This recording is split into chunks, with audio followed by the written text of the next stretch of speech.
You're listening to Episode 5 with Karen Martin. Welcome to the Gemba Academy podcast, the show that's focused on helping individuals and companies achieve breakthrough results using the same continuous improvement principles leveraged by companies such as Toyota, Del Monte, and the U.S. Department of Defense. And now, here's your host, Ron Pereira.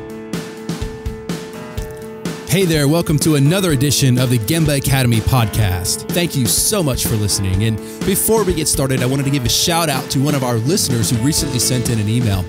Well, Mark Rakin, who's actually from New Zealand, wrote in and commented that he had started listening to the Michael Lombard interview that we just released on that morning that he sent the email on his drive into work. And he said that he was quite interested in the whole Toyota topic because one of his colleagues, I guess, had just given him a book to read. So given him Mike Rother's book to read. So that's pretty cool. And Mark concluded that he said that we were doing some awesome work, which definitely made my day. As an aside, the reason that I really do love my work with all my being is that, I can stand here in Keller, Texas and talk into a microphone or even better into a video camera. We actually just got done shooting a video. And minutes later, people from all over the world can learn and be inspired by that message. So it's really incredibly rewarding and humbling. So again, thank you for everyone that watches our videos at Gemba Academy and listens to this podcast. Now, today's guest is Karen Martin, and Karen is the founder of the Karen Martin Group, which helps organizations deliver high-quality goods and services faster and at lower costs while creating a safe and stimulating work environment. Now, Karen is one of my favorite lean thinkers. Karen has such tremendous energy and passion for what she does, and she's just one of those people that you just kind of like to be around. She's such a nice person and so good at what she does. So Karen and her co-author Mike Osterling recently published a book called Value Stream Mapping: How to Visualize Work and Align Leadership for Organizational Transformation. So during this interview, Karen and I explore the topic of value stream mapping, and this exploration actually includes a question or two that Karen didn't expect me to ask, but as you'll hear, she does a fantastic job responding to everything that I ask, and I think that you're really going to enjoy the show.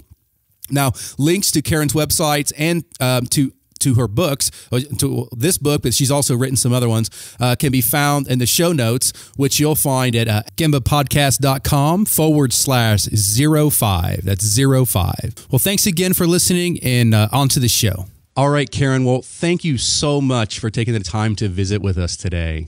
Thank you, Ron, for having me on the show. This is great. All right. So why don't you go ahead and just start by telling us a little bit about yourself, and including your background, and how did you come to learn about continuous improvement at all, in the beginning?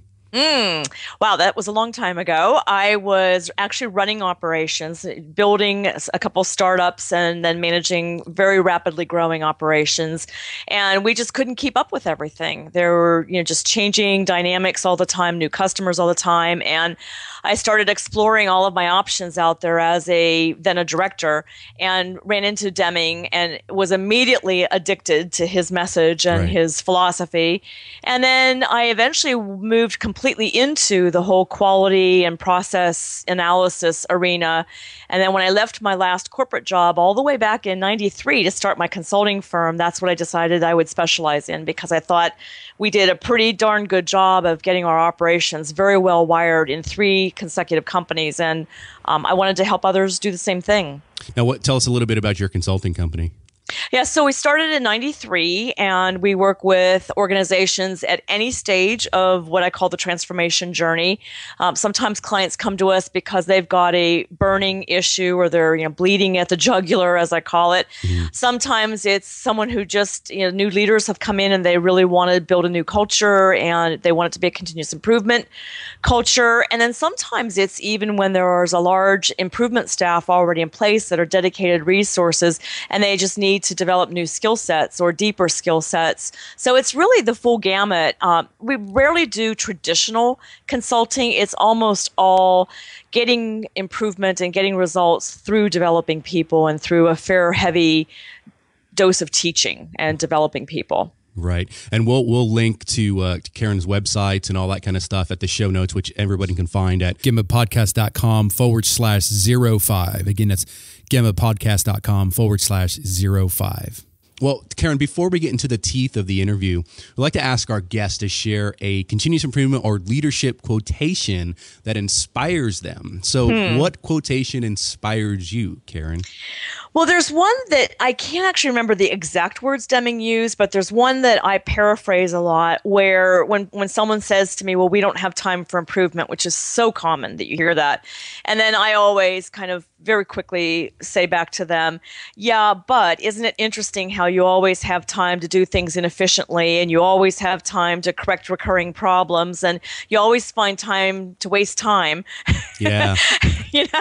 Yeah. But never time to fix it. Yeah. What's up with that? And then I have one of my own. I think it's my own. I don't think I borrowed this from anyone, but I say this a lot during improvement activities that I'm actually facilitating or I'm coaching improvement teams. Do you think or do you know? And a lot of people aren't. It's not habitual for them to use data to support an assumption or an opinion or whatever, and so you'll actually hear people use the word think and maybe a lot, and I'm just constantly trying to get them to be more precise with supporting an opinion about something. I like that. Do you think or do you know? I'm gonna steal that. You can. I give it to you. Very cool. Okay. Well, so as I mentioned in the intro, our focus today really is on value stream mapping, and I guess before we get too advanced and in depth, which I definitely want to do a little bit in this interview, why don't you give us, Karen, an elevator speech as to what this thing called a value stream map is? Okay. So a value stream map is a very high level, a macro level view of how work flows or doesn't flow throughout a large segment of an enterprise. And value stream mapping, the term value stream mapping was probably created by Jim Womack, I think, in lean thinking, but the methodology of value stream mapping was first developed by Mike Rother and John Shook in their 1999 landmark book, Learning to See, which was their version of what they were observing Toyota doing with their information and material flow, or material and information flow maps. They reframed it a bit and then named it value stream mapping. So it comes from John and Mike. And then, I think that answered your question. Okay. Sorry. No, that's good. That's good. Okay. Well, what are some of the biggest mistakes that you see organizations make when they're working with these VSMs? Since 1999, I honestly have seen very few value stream maps that I define as value stream maps. So the mistakes are numerous. So the first one I see a lot of is that they're process maps, not value stream maps. So value streams are made of a series of processes, and each process is made of a series of steps or tasks. So they're not macro enough. They often don't have any metrics at all, which defeats the whole point of, and eliminates the foundation from which you make improvement when you have no measurement in place. I see value stream maps that have tons of decision trees, and they aren't linear enough to be able to get a clear understanding of the timeline. I see value stream maps that are usually too narrow versus too broad, although I've seen some that are too broad and try to solve world hunger, in one map. But usually they're far too narrow, and so they don't really, the risk is that if it's not broad enough, you'll continue to sub-optimize within a certain part of the company and not really make holistic improvement that's going to serve everyone well. Yeah. Okay. Well, I mean, it's pretty obvious that VSMs, they work really well for folks that produce widgets in factories. I mean, we can count inventory and put that in between our process and step. We can measure cycle time and downtime and quick changeover time and so forth. Compare everything to tack time. So it's pretty traditional, somewhat easy to do if you know what you're doing. But what about those of us that work in organizations that don't produce widgets? Can we also benefit from value stream mapping? Oh, yeah. In fact, that's the bulk of my work, is off the shop floor in offices of manufacturing and then in every other industry there is. And so information becomes the widget. And the information can morph just like a widget morphs as it goes down a production line. It can start with a verbal request. It can morph into some sort of electronic format. It could become a hard copy, maybe a hard copy drawing or a report or, a set of marketing material or, something like that. Mm-hmm. And then it can morph back into verbal or electronic. So it's really shockingly similar. Yeah. What about so how do you handle the in between the process steps where you traditionally see the yellow triangle for inventory?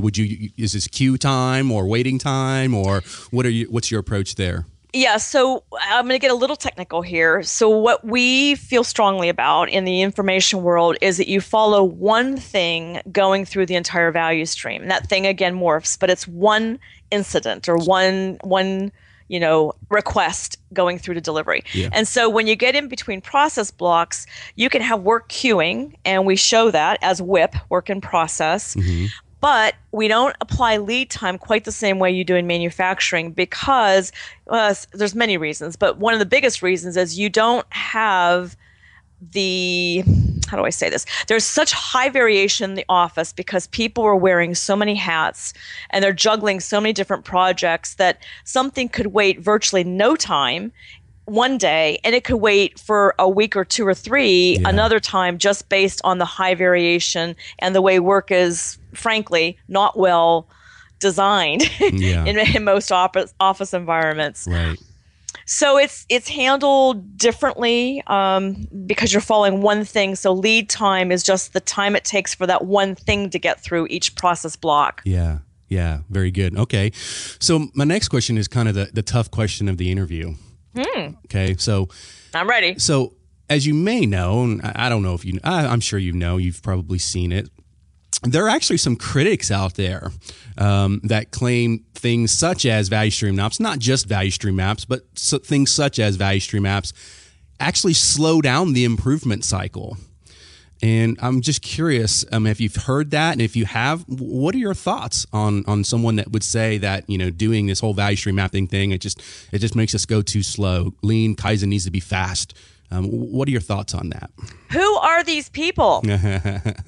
I seriously, I have never heard this, and it's ridiculous. Who says this? Yeah, no, I've actually. Well, I don't want to say the. I'll tell you offline. I want to, as a friend of the show, as well. But I don't agree with them. I but think we should have a he said she said on a show. Yeah, no, I personally don't agree with it. But I'm just curious. I think the argument is that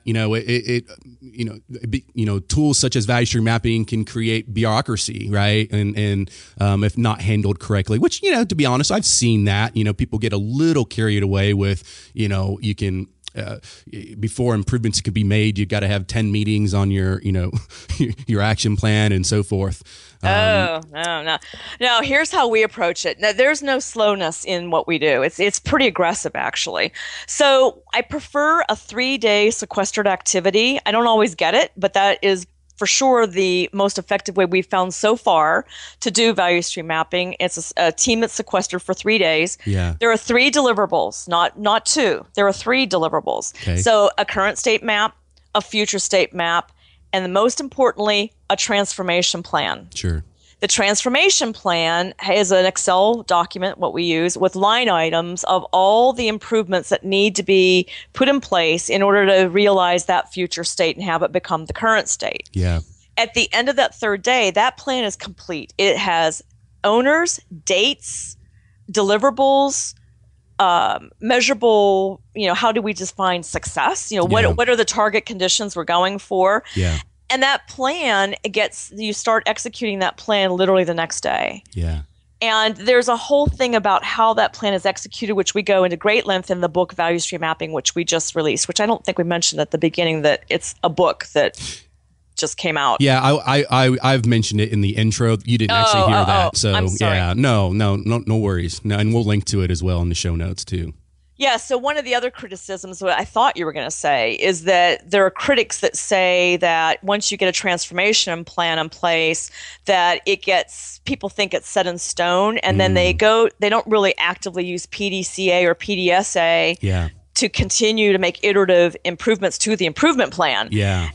And that would be, a no-no. You want to be continuing. As you make one improvement in one area, it may affect another area. So you're always going back to that transformation plan and making sure it still makes sense. Yeah. Yeah. So. Okay. Very good. Now, me personally, back when I worked in industry, I worked and created many value stream maps over the years. And I'd say the biggest challenge that I faced was a lack of senior leadership support. Before I was a senior leader, I was just a practitioner. And, these people, the big bosses would turn up for our report outs, and they would, review the action plans and nod their heads and say, yeah, that looks good. But, they weren't really on board. And it wasn't that they didn't support us, but, they weren't actively engaged in the improvements. So I'm curious do you think this is a problem? And if so, what can we do about it? Yeah. So when you asked the question in the beginning about what do I see that are, kind of the things that aren't going well with value stream mapping, I went to the mechanics and what the maps look like. Yeah. But by far the biggest methodology planning error that I see is that the maps are being created by people too low in the organization, or they're being done by consultants or Six Sigma black belts or lean champions, and not the people who actually own the pieces of the value stream. Yeah. So what we say in the book and what we practice is go as high as you can, except as low as you need to. And I have a value stream map coming up the first week in May with the client where it's their entire senior leadership team. It's all vice presidents and C-level. And the reason why we do that isn't because they're going to be familiar with the current state analysis that you need to have that as a foundation to develop the future state from. You can get that other ways. It's because you need them with the authority to design the future state. Yeah. So for example, if you're going to, take work from one area and put it in another area, or merge two departments together, or eliminate a department from involvement, that's leadership level and sometimes policy level decision making that goes into that. Yeah. Yeah. So they are actively engaged. And yes, I do get them to commit to 3 days of being sequestered. I sell them on the fact that this is absolutely a strategic decision.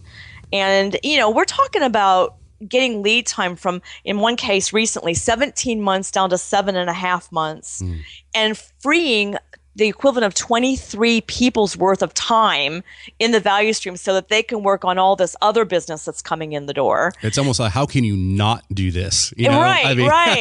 Yeah. And so I, as an outsider, I don't have difficulty selling leaders on this. There's usually a couple that go, I'm not 3 days, but once they go through it, they absolutely love it, because for the first time ever, the entire leadership team involved with mapping finally understands how work actually gets done. Yeah. Love it. All right. So aside from buying your book, which everyone should do, I've definitely recommend that. And of course, signing up for Gemba Academy's online training. Absolutely. How would you suggest people, get started learning more about value stream mapping if they've never done it before? Well, I think the book is a good place to start. There used to be workshops all the time on value stream mapping when it was new in the early 2000s and stuff like that. You don't see as many anymore. We are doing a couple of public workshops. Like you guys, I also have webinars that I do. Yeah. Mm-hmm. But I think you really have to dive in and do one and learn from mistakes. Yeah. But I do think it really helps to have a good coach that really knows what they're doing. No, I agree, especially in the beginning. Yeah. But like you said, I think the most important thing is to start, to try, and fail and, have some success and so forth. So, exactly. Okay. All right, Karen. So now we've come to my favorite part of the show. It's the quick fire segment where you get to share your personal thoughts and wisdom with our listeners. All right. Okay. So, first question is, when you first started down your personal lean journey, what was holding you back from being successful?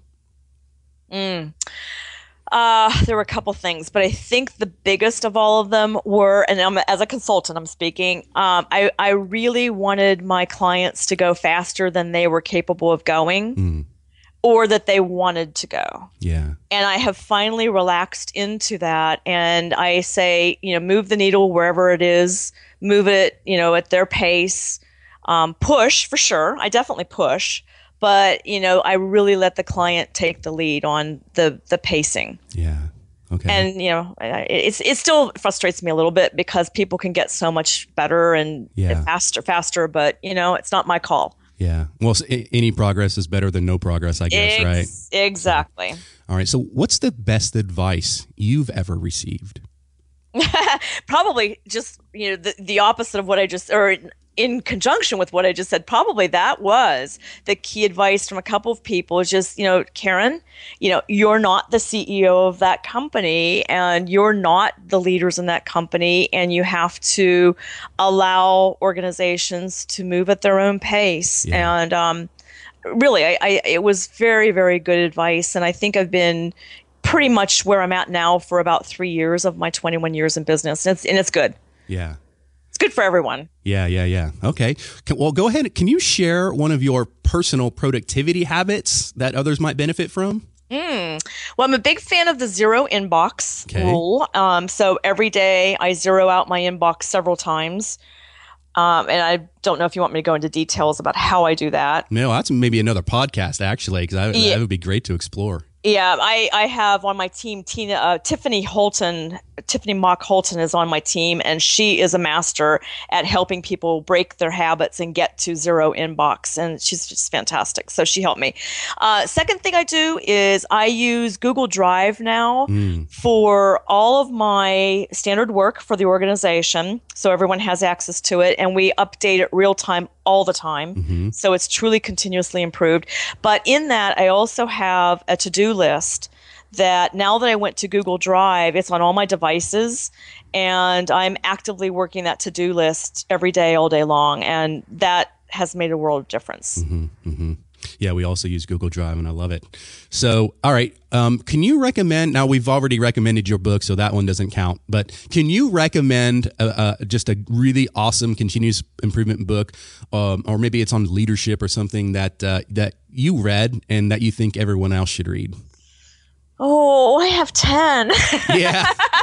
Let's see. Okay, so I'm going to go old school for a moment. I think every single person in improvement or interested in improvement has to read Deming's Out of the Crisis. I think everyone has to read Peter Senge's The Fifth Discipline. Yeah. I think everyone needs to read Drucker's, what is it? The Essential Drucker just came out.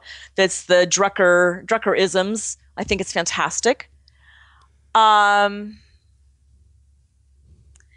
you want me to go into the lean space, maybe? It doesn't have to be, because sometimes I think we lean folks, we get so, laser focused on things like that. Like my favorite books are by Malcolm Gladwell, I like his work too. So, all right. Well, I think that's a great list, and we'll go ahead and link to those in the show notes. So the last question here is, imagine that you've been hired as a general manager of a company struggling with quality, productivity, and poor morale.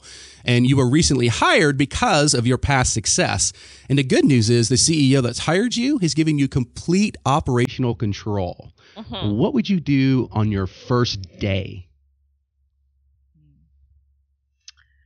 First day, I'd probably go and observe in at least 4 areas for an extended amount of time.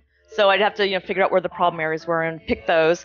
And I would probably talk with, 20 people. Yeah. And give them a safe environment to tell me what's really going on. So you mean you wouldn't just sit in your office and review org charts? No, heck no. Got it, love it. Well, Karen, thank you so much for taking time. I know you're extremely busy, so I really appreciate you taking the time to visit with us. Why don't we close this show with how people can connect with you via social media or your website or whatever you'd like to give out there. Oh, thank you. Yeah, so my website is and that's S as in Sue, ksmartin.com. Okay. And on that website's a link to, in the upper right-hand corner, to all the social media. So we're on Twitter, Facebook, LinkedIn, Vimeo, SlideShare, YouTube, all of that. And all the free webinars are there as well. Yeah. That's the best way. Well, all right. Well, thanks again, Karen. All the show notes can be found over at gembapodcast.com gemba.podcast.com/05. Again, gembapodcast.com/05. So Karen, thanks again for taking the time, and I can't wait to connect with you again. We do lots of webinars, and hopefully we can do another podcast down the road. Ron, thank you so much. This was really great fun. I look forward to the webinar. All right. Take care. Thank you. Bye-bye. Thanks for listening to the Gemba Academy podcast. Now it's time to sign up for a free Gemba Academy preview subscription over at GembaAcademy.com. Gain immediate access to more than 1 hour of free Lean and Six Sigma training at GembaAcademy.com.